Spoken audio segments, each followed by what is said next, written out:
record it in the cloud? Yeah, we're going to record this so that we can put it up in our learning platform so that everyone can benefit from this. Because there are a lot of folks who could not make it tonight. Mitch Kennedy. Yeah. Hey, Mitch, it's great to see you. How are you? Good to see you too.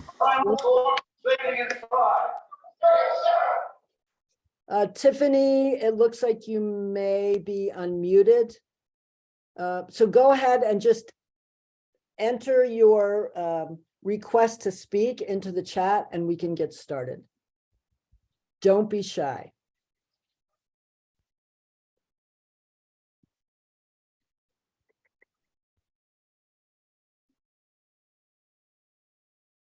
That's okay.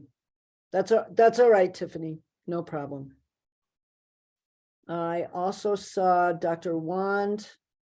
I think he's still in the audience. It's wonderful to see you, Kevin. We haven't spoken in quite a while.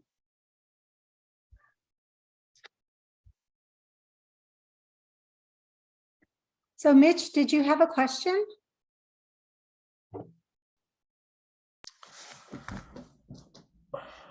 So later this year, for the Connecticut Association of Naturopathic Physicians, I'll be building a short course on flooring and furniture. And I'd like to hear anybody's question they might have about those two things. Since we have, see, it looks like 25 on the first screen anyway. So it's a lot of people here. Yeah, throw anything out that you might have. If nobody has a question, I'll throw something out and you can comment on it. Sure, go ahead. So let's say that one of your patients or you are remodeling a older house that you just purchased, and you are in the kitchen and you decide that you don't like the way the flooring looks and you're going to pull it up, and you do, and you find that it's quite brittle and it comes up very easily, but it makes a lot of dust. Is there anything you might be concerned about? Yeah, absolutely. You know, Mitch, you'll be interested in this. So I just wrote a chapter for Neil Nathan's upcoming book called Why Am I So Sensitive? He wrote it because he has a lot of chemically sensitive patients. He really wanted to get everyone's expert opinion on why chemical sensitivity is such a big problem today. And I ran into because I was researching this book, some industrial hygienists' papers, which were not published in the medical literature, published at a conference for, the industry, looking at levels of formaldehyde and phthalates gassing off of vinyl flooring. It was unbelievable. It was unbelievable.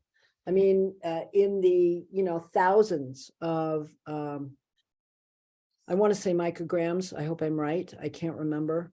But I think we don't really understand that vinyl flooring is such an unbelievable source of toxicant exposure in the home because, especially the phthalates, right? They're not bonded very tightly to the flooring, so they dust off. The formaldehyde gases off, and this becomes part of the indoor air environment. So I actually had a patient who was chemically sensitive, had gotten better, and called me and said, I'm really sick. What should I do? And I said, what's new? What's happened recently? Have you traveled? She said, we just put in a green bamboo floor upstairs in our master bedroom. And I said, I don't live very far away. I said, can I come do a home visit? And she said, sure. So I went into the master bedroom and I could smell it. I have high levels of anti-formaldehyde antibodies from an occupational exposure when I was in college. I still have them. And I could smell it. And I said, let me see the box. And sure enough, this bamboo flooring that's green was just standard bamboo flooring, and little teeny tiny whatever it is, like maybe a fourth of an inch pieces of bamboo that are glued together with a formaldehyde glue and then plastered with a phthalate finish, right? Yep, exactly. Yeah, and cheaper materials are the worst.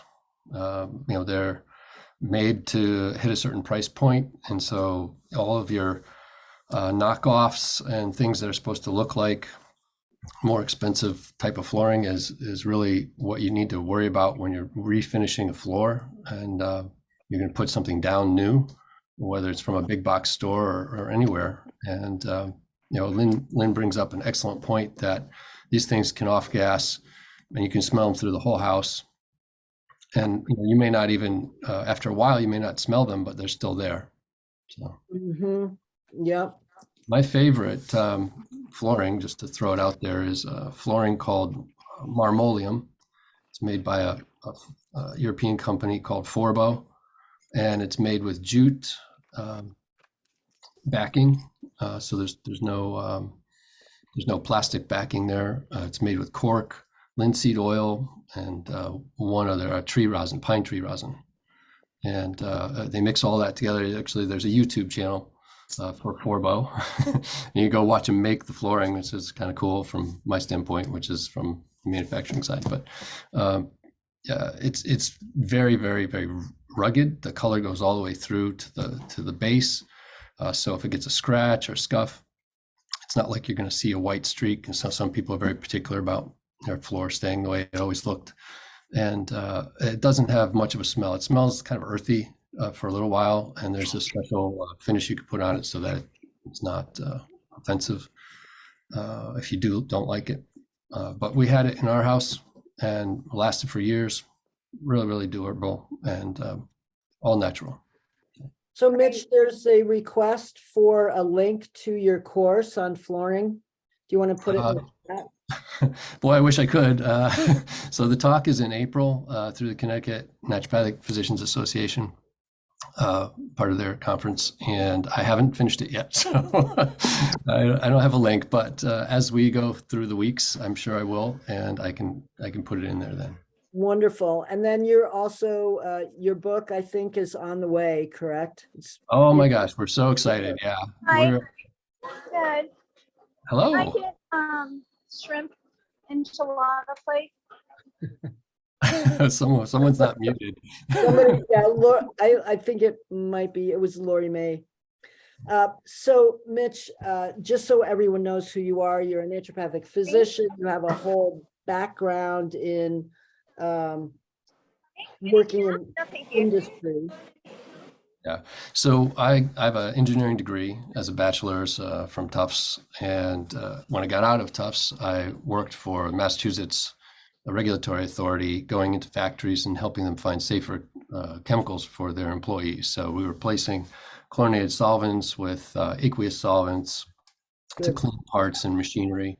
And then we're also looking at, say, things like printing presses, newspaper companies, and electroplaters who use solvents. And so a lot of firsthand experience in chemical exposures and chemical management.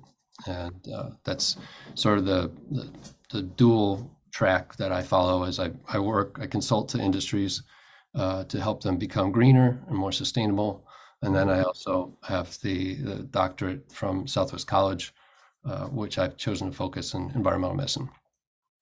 Great. And our book is a joint team effort between my wife and I. Dina Pelletier and Mitch Kennedy are putting out Toxic to Terrific. We're self-publishing. I totally forgot on this thing. We're very excited about that. Great. Thank you, Mitch. Thank you, Mitch. I'm going to answer a question that is rapidly leaving the chat because the chat's filling up. But Stacy asked about precocious puberty in an 8-year-old. And this is something that I've written about and addressed, and I've been on podcasts about precocious puberty. And, it's a real phenomenon that we're seeing in even younger than 8-year-old girls. And, the real issue is endocrine disruptors, because they they're so ubiquitous. And, you know, if you look at the cord blood studies and the newborns, they already have phthalates and parabens and triclosan and other endocrine disruptors in them. There was even a study, a Puerto Rican study that looked at premature, precocious puberty in girls in as young as 3 years old. And they discovered that these young girls in Puerto Rico really had the earliest age of precocious puberty, thallarchy and menarche. And then they got curious and they wanted to know why is that? And what they traced it to was, you know, Puerto Rico's an island and everything's got to be shipped out there and everything's shipped in plastic and covered in plastic. And they really traced it back to all the plastic packaging on all the food that was being shipped to Puerto Rico. So plastics contain phthalates and other endocrine disruptors. And, you know, this is a real problem in our young people. And then if you look at the even the baby things that are available and the teethers and all of the toys and the way that the children are being fed, there's just so many opportunities for plastics to get into our bodies. Yeah, I have one additional comment about precocious puberty. I've seen it in a 6-year-old who was living in a rural area and was exposed to organochlorine pesticides. So like DDT, the other organochlorine pesticides are estrogen mimetics. So they act like estrogen. They can stimulate estrogen receptors in the body, alpha and beta. And so I would also, I don't know what the potential is for that kind of exposure, but that also, OCs have to be ruled out as well. Organochlorine pesticides need to be ruled out. So we have a really good question here from Lena on formaldehyde off-gassing from the new vinyl flooring. And a second question, if let's say you're renting your apartment, that's what's in there. If you used an air purification device that removes it sufficiently, are you good to go? So the formaldehyde off-gassing situation. Yeah. So formaldehyde is an interesting solvent because most solvents, and the EPA discovered this when they looked in the adipose tissue of Americans back in the 1990s, most of them are stored in the adipose tissue. Formaldehyde is broken down immediately in the body, so it's not sequestered or stored, but it is an endocrine toxicant. What I mean by that is that very easily will initiate a process of antibody formation. So we make antibodies to formaldehyde very easily. And in fact, that's the easiest way to identify and understand formaldehyde exposure is to look for formaldehyde antibodies. I did a whole section on this in our certification program, but to keep it brief, yes, if you have air filtration, if you have any air filtration in the home, and remember, the units are specific for the square footage that they're going to cover. So you have to make sure that the air filtration device is adequate for the square footage of your patient and their family. And so that's all, you know, for example, IQ Air gives you very specific instructions about how many cycles to run, how many air cycles to run for how many square feet the unit will cover. I think Austin Air does that as well, from what I understand. Is that correct, Anne Marie, that they do cycling and square footage requirements? I'm pretty sure they do. And so I think they do, but I think their units are, most of them, except for the bedroom unit, are meant to cover 1,500 square feet. Yeah. But also you have to remember that the air purifier can't go around corners.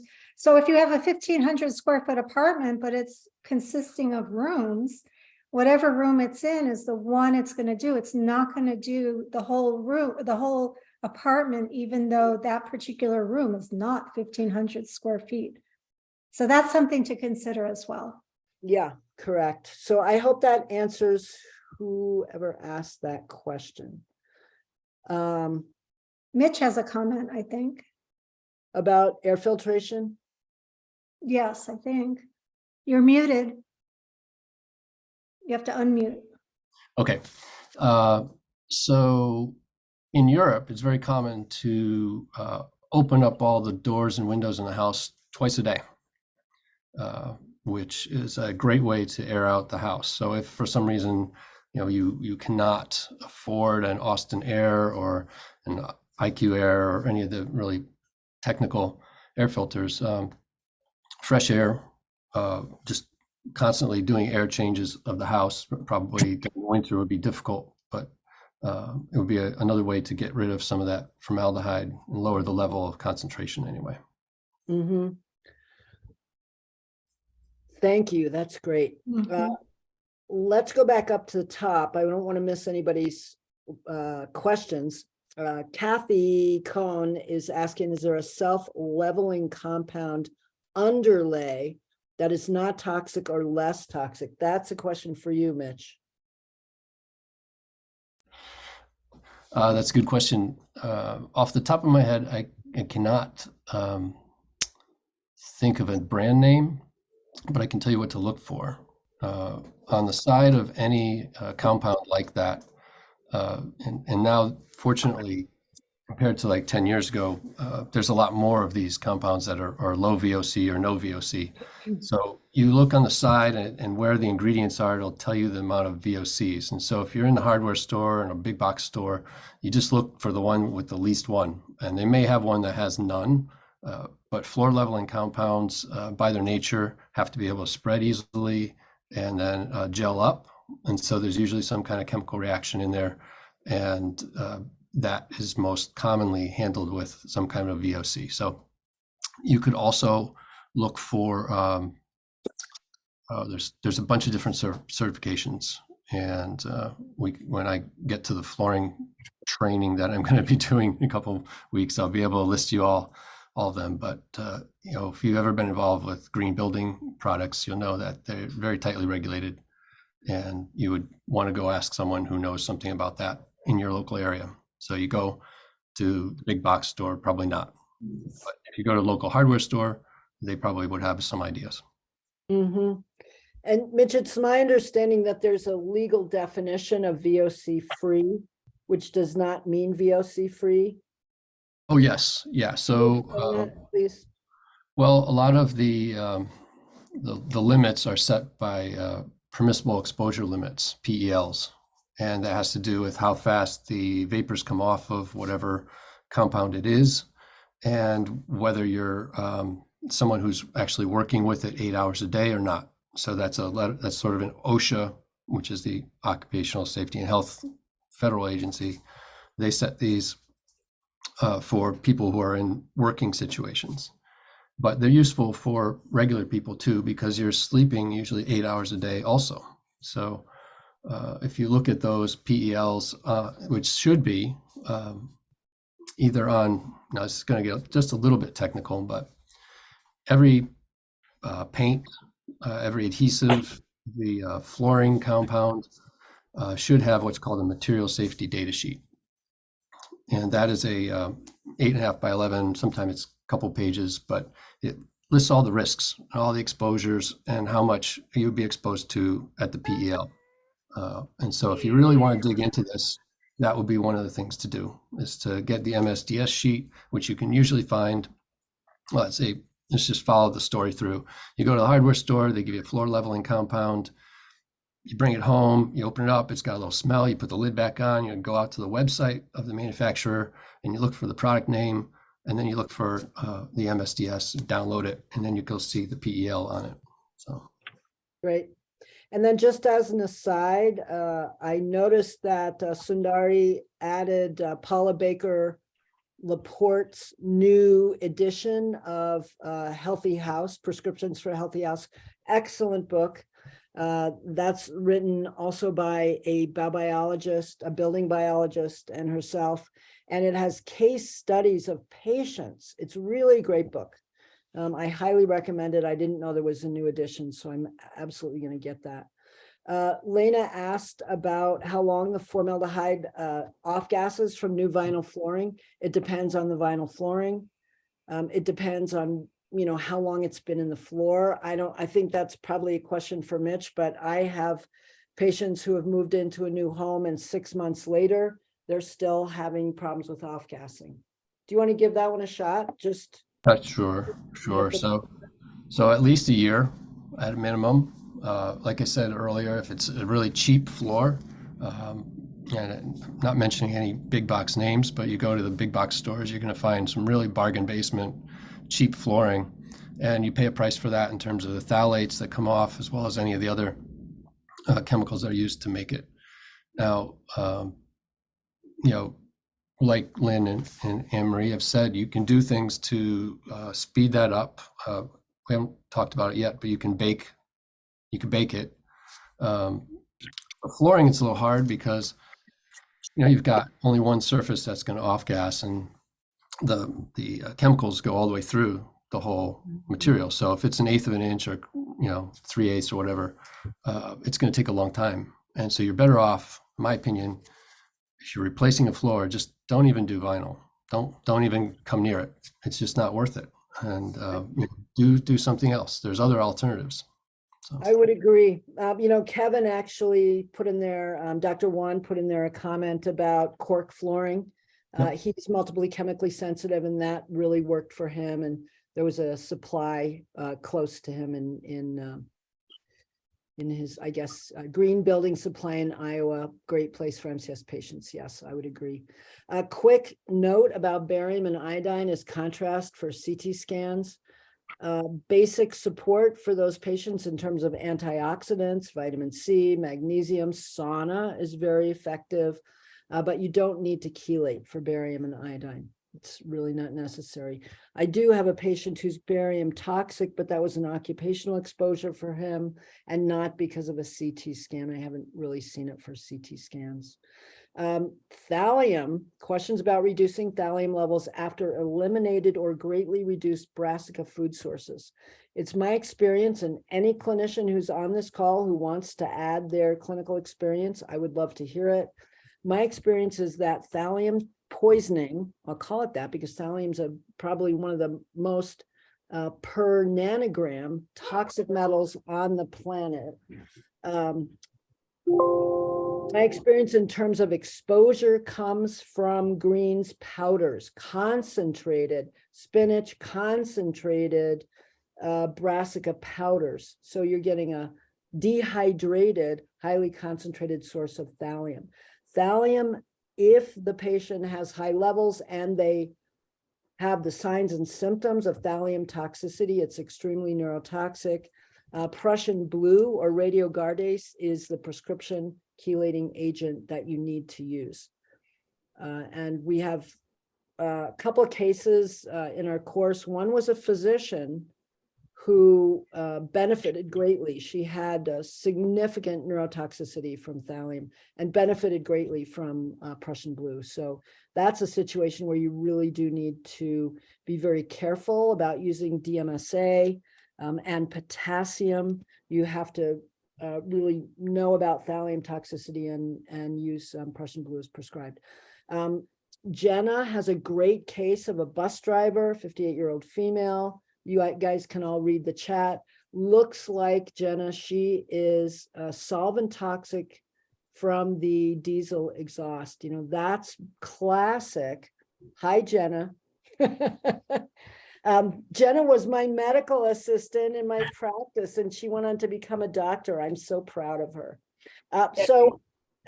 So this is tricky because she's occupationally exposed, right? So she absolutely, you need to support her for her solvent exposure. So taurine, glycine, glutamine, if she is okay with glutamine, and lots of sauna. She's one of those patients that probably needs to be in the sauna twice a day for an hour for at least 6 weeks. So I would be very concerned about the exhaust situation there. She probably has a leak in her bus. She's got to get her bus checked out. because the gas line in all automobiles, trucks, and buses can leak. And that's when you really see people getting sick from exposure to diesel exhaust or gasoline, either one. So we used to be able to test for those parent compounds in the blood through Genova. We don't have access to that test anymore. If you really need to look, you can look in the urine for the metabolites. You know, Great Plains does a pretty good urine metabolite test for for most solvents, not all of them, for most solvents, styrene, xylene, and benzene. So you could do that. But honestly, this is very clear solvent exposure from the diesel exhaust. Lynn, if I could just add, there's a fair amount of PM 2.5 coming off of diesels too. And especially with all, you know, if you look at what school buses do, they stop and start and they stop and start. So there's brake dust, there's tire dust. And so all that PM 2.5 can get into the blood vessel network and cause inflammation and could exacerbate or even initiate the tachycardia and cardia.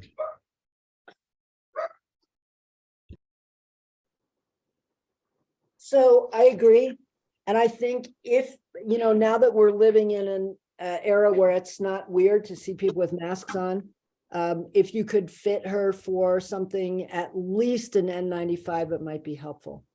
But she's really got to, you know, she's probably very limited in her capacity to detoxify solvents, and she needs lots and lots of support. Lots of antioxidants for sure. Okay, what's the best way to mitigate indoor air pollution caused by kitchen appliances such as gas stoves? Oh, Mitch, did you see the EPA just released new data on gas stoves? This is big, you guys. The federal government is thinking of removing gas stoves from commerce, meaning not Banning them, actually banning not them. making them, right? Not producing them anymore. This is because there have been several studies looking at the benzene that's released both from gas stoves and fireplace inserts and furnaces because of the manufacturer's inability to, you know, well, I think it's way too complex to go into, but this is current. I think this just came out this month. So the best way to mitigate indoor air pollution, which is serious, there was a study that was released from an academic research center showing that in California in the winter, fully half of all of the indoor air that they tested in homes in California with gas stoves that did not have hoods, the air in those homes exceeded the Environmental Protection Agency's limit for benzene in outdoor air. So this is a really big deal. So it has to do with the hood. So we're really talking about making sure that people who have gas stoves have hoods that are sufficient to take the air both from the back burner and the front burner. And so we could, you know, go into that for hours, actually, because it is a really big deal. But I'll just end with this comment. When I was in training with Dr. Bill Ray, he mentioned several times that many of his chemically sensitive patients had gas stoves without hoods, meaning without sufficient evacuation of the exhaust from the partially combustible gas.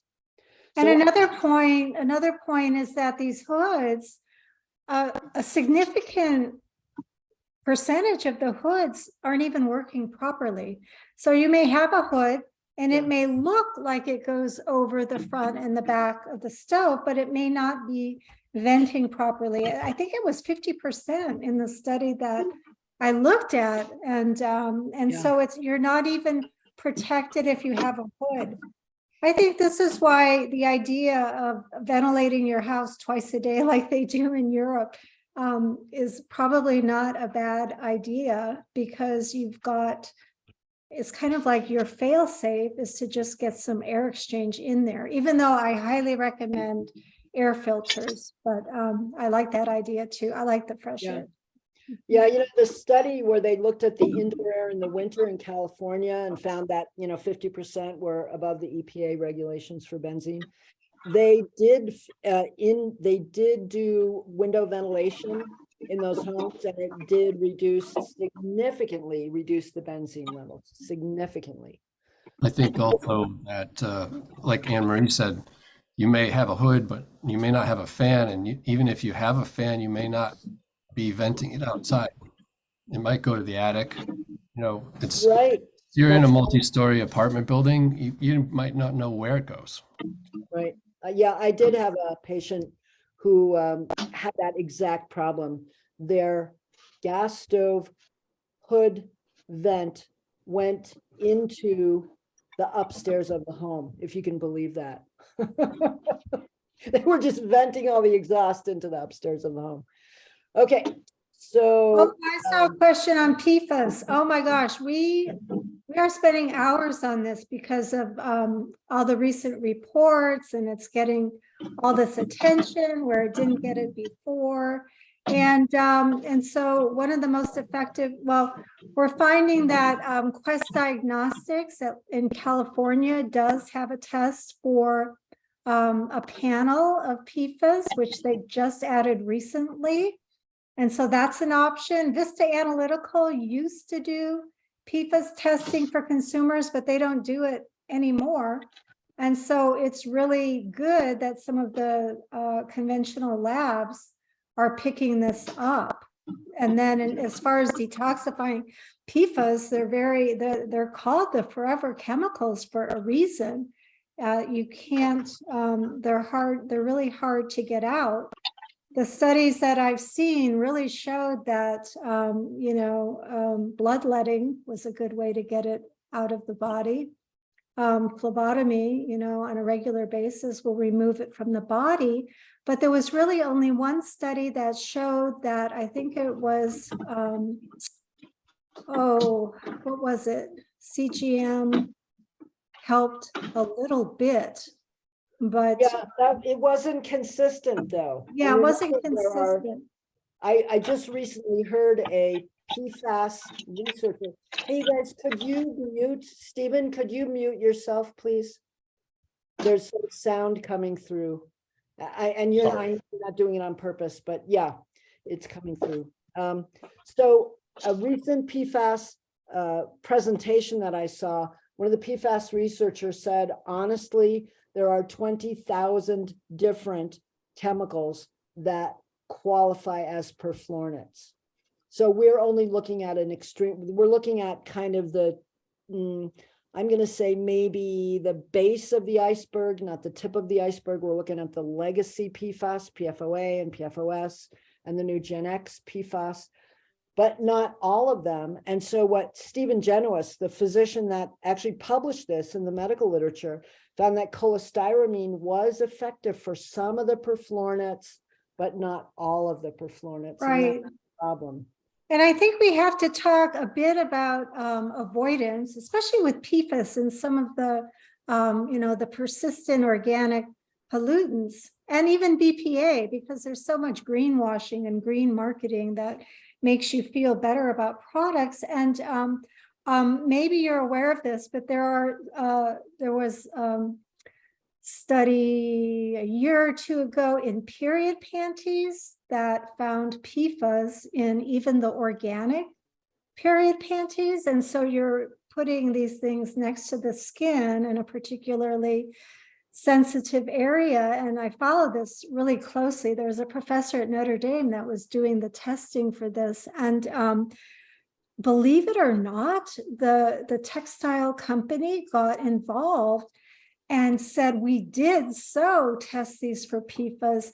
And then it was discovered what PFAS they were testing for.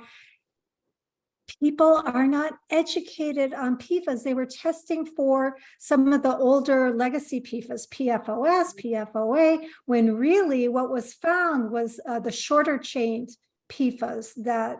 That's where the industry went, is the shorter chain PFAS, which are just as bad. It's just a shorter chain that also doesn't break down easily, that fluoride bond is just very difficult.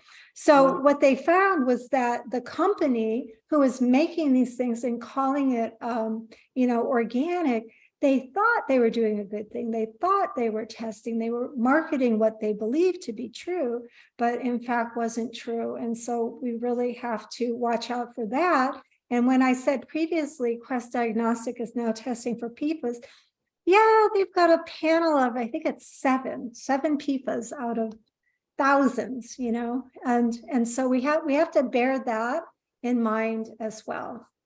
But for the overall population, the large majority of people who are being poisoned by PFAS, it's through drinking water contamination. And that's what you have to look at. So the PFAS blood levels I've seen in the hundreds, and remember, the EPA and the CDC just came out and said anything over 2 nanograms per mil is problematic. And there are people who live in areas with drinking water contamination who have levels 200, 400, 600. Those are the people who are at high risk for cancers, thyroid disease, cholesterol perturbations, non-alcoholic fatty liver disease, which is now called metabolic associated liver disease. So that's really the source of perfluorinates that is by far and away the most dangerous and the most toxic. So there are ways to identify that through Environmental Working Group, has a great website that's updated on a regular basis so you can identify whether PFAS are a problem in your area. Let's see. Yes, Lena, enthalpy.com is a good place to get testing. I really like them. She's asking about VOCs, formaldehyde, etc. Yeah, they do in-home air testing. They're great.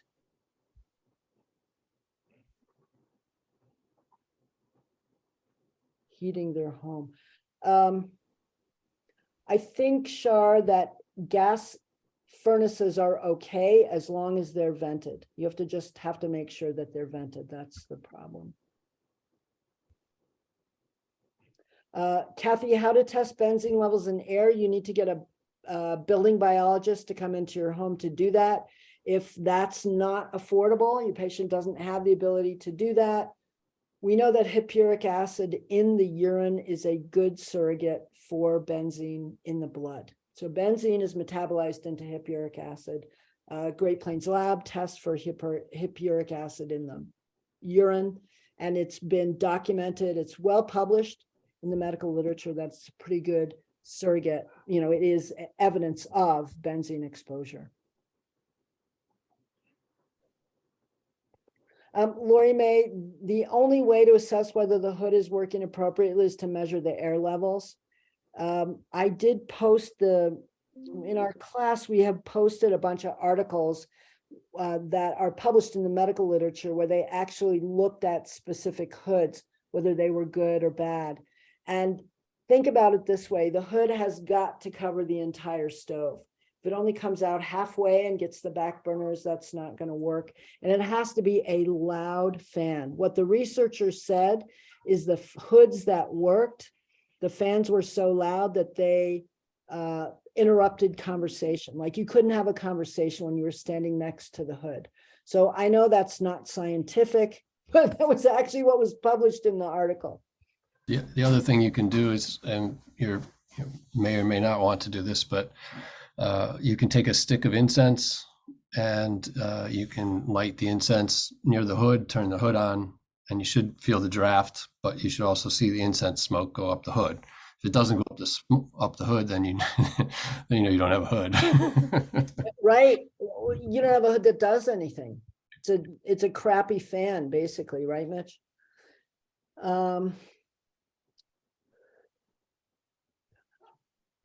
Lena, I have never seen a patient be sensitive. I don't know what you're talking about. Secondary compounds formed with use of air purification devices such as IQ Air multigas.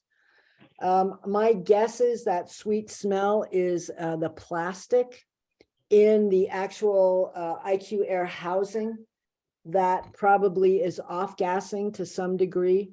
If you've got somebody who's environmentally sensitive, they might be able to smell the odor of that, that sweet smell from the plastic off-gassing, but it's not a alteration in the compounds in the air that are being taken in through the air purification system. They're basically just being taken in through charcoal filtration. So they're not being changed at all. And Austin Air is steel, made of steel. And so there's no plastic in there. If that is an issue for the patient, Austin Air is steel based.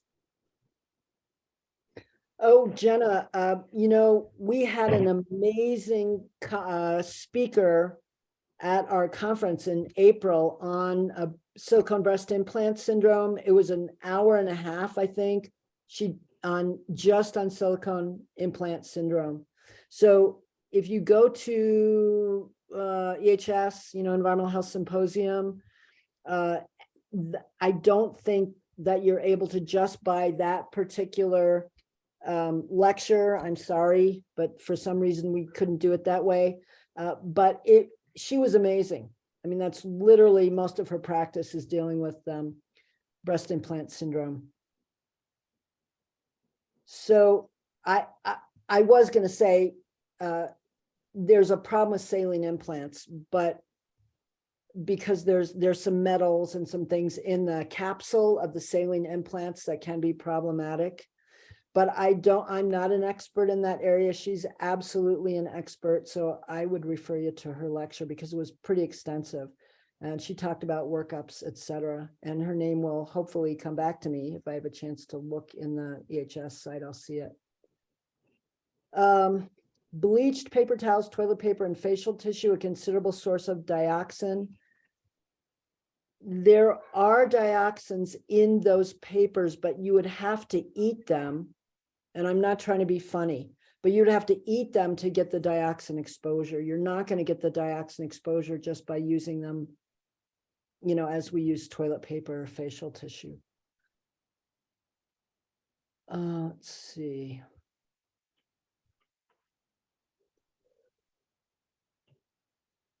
So Lena, are you referring to air filtration when you're saying the website says destroys harmful chemicals such as formaldehyde by an oxidation process inside a chemically exposed alumina pellet? Are you familiar with that, Mitch? I've never heard that before. No, I'm not familiar with that particular claim. Usually it's formaldehyde is usually absorbed onto a filter. Charcoal would do that. A chemically active alumina pellet. No, not sure what that references. Sorry. Yeah, we'll have to. You'll need to, Lena, you'll need to just send us the website so we can look into that a little bit deeper. So yes, Elizabeth, I'm sorry to say that nobody should eat paper towels or toilet paper, including pets. Jennifer Nevels, thank you. So Jennifer Nevels is a naturopathic physician in outside of Arizona. Yeah, outside of Phoenix, Arizona, who specializes in breast implant syndrome, is quite an expert, and that is a pretty significant percentage of her patients are women who come to her from everywhere that have autoimmune disease, obviously. Okay, did we answer your question? Let's see, I want to go back to Stacy. Did we answer your question sufficiently about your 8-year-old with precocious puberty? Have you tested her for phthalates? Did you? No, test I haven't. It's a patient of mine, daughter, who I haven't seen the patient in a couple of years because during COVID. So this is bringing something. When you said organic chlorine, this is just, I'm putting this together. So this woman, she's originally from Ghana, and then she's been here for many, many years. She grew up here, but she had precocious puberty at 9, but she's normal height and everything. And then during COVID, they went back to Ghana for a couple of years and just came back. And what's interesting, my God. I You're know. not gonna believe this. They just Probably, published a study on kids from 4 African countries They're now looking at extremely high levels of organochlorine pesticides in these children. I'm So- thinking, yeah, I mean, what if I had it either from the produce, but also from a little malaria, right? Yeah. Strain. Then she had it stored in her breast. Then she breastfed. Then she gave it to the daughter. Then they also went back there even. I was thinking the girl's a gymnast, and I was thinking all those PVC mats and the phthalates. But I kept thinking, what is the big factor here? This would tie the mother and the daughter together, right? Yeah, I just saw this study in the last 48 hours and it was Oh my so, God. I'll send it to you as soon Oh, as. really? Thank you. Yeah. Sure. Isn't that something? Yep. So, this kid, I mean, the only way What will we do? that we can get POPs out of humans is cholestyramine will help. Will bind bile and lower persistent organic pollutant levels, and sauna. I told them to get a sauna, Good. but I don't know, would you give an 8-year-old cholestyramine? Yes, I would, but I would certainly give a pediatric dose, extremely low dose. A baby dose. A very low dose, not 4 grams 4 times a day for sure. Oh, no, I don't give any. Yeah. Maybe start with a 0.5 gram. Yeah, Well, this is, so the thing is that this is where we're kind of stuck in environmental medicine right now. When Mitch and I trained, we had the ability to look for the parent compounds in the blood, and we're actually able to do adipose biopsies because the lab we worked with accepted adipose tissue biopsies. That lab isn't functioning anymore, and we can't submit adipose tissue biopsies, which is where everything is hiding, especially the persistent organics and the solvents. So we have to make assumptions about exposure. It's very hard to test for those organochlorine pesticides right now. well, you can get the DDE, the urine, right? I mean, maybe I'll Yes. just do that. Just have her send in a urine sample and just see what's coming out. Oh, I did test somebody recently in the blood. Quest has the DD, all the organochlorine pesticide panel in the blood. You Maybe- can, is that insurance? Can you get that through insurance? Can you push it through? I haven't heard anything about the payment of it. The patient did get it. I haven't heard him say that he was billed anything special, but if I could get those 2 tests on this girl, just to see if this is really what's going on. Yep, I think so. And I would love to see those labs when you get them back. That's Because pretty- the reason why the mother was contacting me now was because they took her to an endocrinologist and they want to put her on Lupron. And they really don't want to do that because the bone damage later is just horrendous. Yep, And the yep. mother is full height.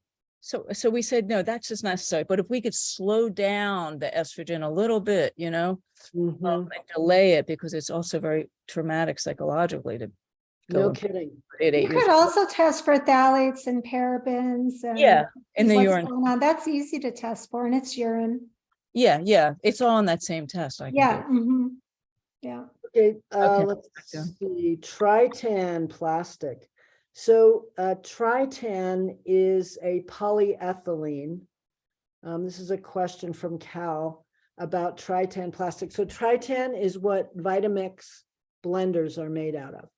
And it's a polyethylene mixture that's supposed to be green and safe and wonderful.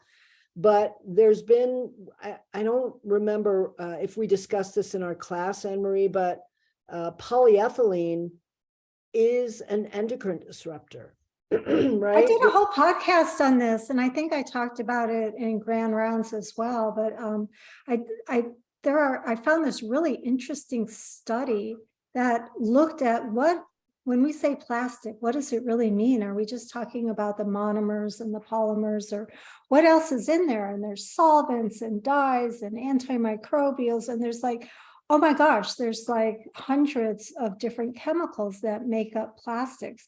So I did an entire podcast on there. It's an hour. And this great article, it not only broke down what the chemicals were and what category in the plastics, but it broke down if they were endocrine disruptors or not. And then they gave it a hazard score, to kind of give you some idea of, light risk or whatever. And wow, that was kind kind of a mind-blowing article on plastics. And the polyethylene, when I've looked at it, I mean, it is marketed as better, right? But it's still a plastic compound. I mean, my idea of the Vitamixers is the stuff that goes in it is only twirled for a few seconds and then it's poured into something else. And so I don't feel like that's a huge exposure. Well, Stacy mentioned right at the bottom of the chat that it does discolor. And the good news is that Vitamix has now come out with a stainless steel container for their blenders. And I have one and it's great. And it is what I am buying all my friends now for their birthdays. So put your birthday in the chat. So you can buy it separately. You can buy it separately without the bottom. Yeah, I know because I just did. I didn't need a new mechanism. I didn't need a new motor. My motor was fine. So they just sold me the blender top of the stainless steel. And it's great because you can blend hot things in it. And yeah, I think you're right, Stacy. The discoloration is a sign of something bad. You know, it means that there's something leaving the plastic, something going into the plastic, that the plastic is not inert. Absolutely. Well, let's see. Lori May. Yes, it is a great thing. So I just want to comment real quickly. Lena asks, does binding bile reduce the amount in the small intestine enough to decrease its antimicrobial effect, risking overgrowth of organisms? No. And the reason that I know that is because there have been some really good studies with cholestyramine, and we would imagine that, you know, 4 grams 4 times a day, a hefty dose of cholestyramine, right? That there would be a side effect of SIBO, because that's what's going to happen, you know, when you do that, when you either sterilize the, well, you do the opposite, you don't sterilize the intestine, you cause overgrowth of organisms. So, and, you know, I've talked to Neil about this and he's not seen it either. So I'm not concerned about using cholestyramine in that way and altering the microbiome. The microbiome is probably, you know, in most folks who have toxicant loads, it's already screwed up, right? Pesticides, phthalates, all of those compounds alter the microbial balance in the intestinal tract. So if anything, you would be improving it. Okay, Dr. Fine. We are nearly done here, and I just want to share my screen with you for a minute and show you if this has been helpful for you and you want to continue. Let me show you where you can go to sign up for our class. It's you go to not the EMEI podcast, that's not it. You go to register now on our emeiglobal.com, and then it's the EMEI weekly mentorship subscription program, and you can see that it's $50 a month. So all of these, what we're going to do is going to be real simple. If you want to miss them and catch them later, they're all going to be uploaded in full as recordings in the platform. This is a Thinkific learning platform. It's used by universities and, you know, many other learning centers. And so you'll have access to all of the podcasts, or excuse me, we have a podcast too, all of the hour-long webinars into perpetuity, basically. So you can do this any way you want. You can subscribe for 1 month and just get a month's worth. We don't have the ability through Thinkific to do it by the week. I'm sad to say. We only have one option for commerce. So that's really all we can do. But if it's been helpful, this is a way that we can have a direct conversation with you and directly answer your questions. So let's see. And Mitch, thank you so much for showing up. Are you interested in showing up again? I am. This has been fascinating. Let's I've talk. taken a whole page of notes of good nuggets of knowledge. and, Let's great talk. to We see need to- everybody. Yeah, we need to talk. Do you have my phone number? No, I I'm believe so. serious. Let's talk. Because your knowledge is, very not valuable, and I really appreciate that you've, been able to contribute. Before we go, Lori May has one last question, and she says, if you can access the Prussian blue, how long will it take to get the thallium levels to come down with avoidance and gentler binders? No one knows the answer to that question. Yeah, I don't know the answer. Thallium is stored in the tissue. That's clear from the toxicokinetics. So here's what I can say. If you have a patient who has high thallium levels, look at them for signs and symptoms of neurotoxicity. If they have signs and symptoms of neurotoxicity, you may need to, and you cannot identify the source, you may need to actually refer them for Prussian blue, because that is really the only way to get the thallium out of their body. Okay, everybody. This was really fantastic. Thank you for showing up. We are going to keep it to Wednesdays at 5 to 6 p.m. Pacific time. And we hope very much to see you next week. Great. Thank you so much for showing up, everybody. Really, this was